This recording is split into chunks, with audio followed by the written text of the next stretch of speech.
Okay, this is it, the last topic in the legal research portion of class. Today we're talking about citators, again, but in regards to cases. Got it? Let's go.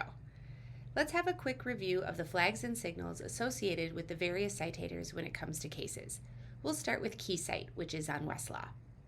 A red flag on a case is the most negative treatment key cite gives. That means that the case is no longer good law, usually because it was directly reversed on appeal by a higher authority. A red striped flag means that at least one of the points of law in the case is no longer good law, but that there are other points of law that remain valid. A yellow flag in key cite means that there is possible negative treatment.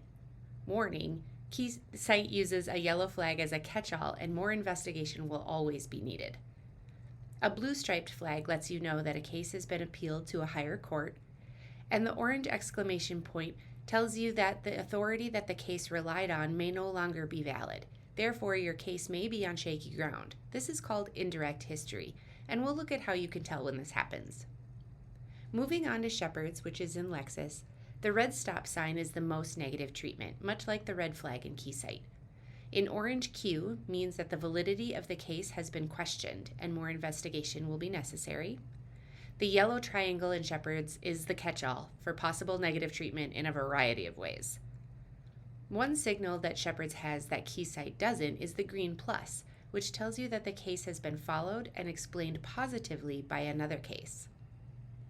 The blue A tells you that there are citing references with some analysis available, but Shepard's wouldn't denote the analysis as either positive or negative.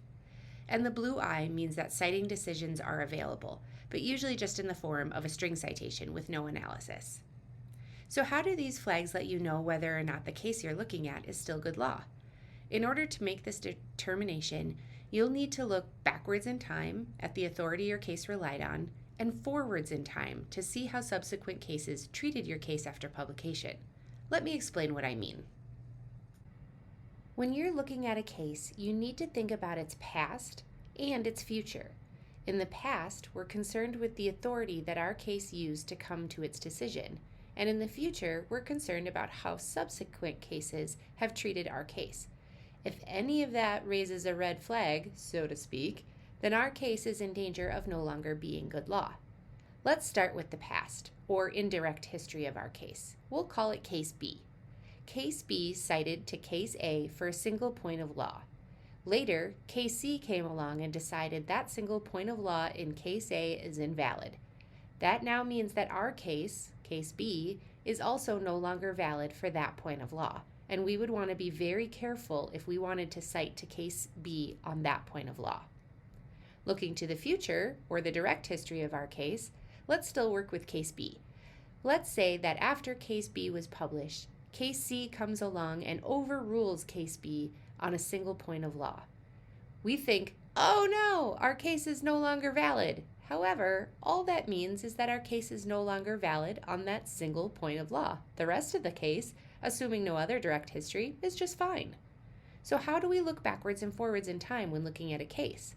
Well, we look backwards in time through our table of authorities, and we will look forwards in time through our citing references and citing decisions. Let's go see what this looks like on an actual case.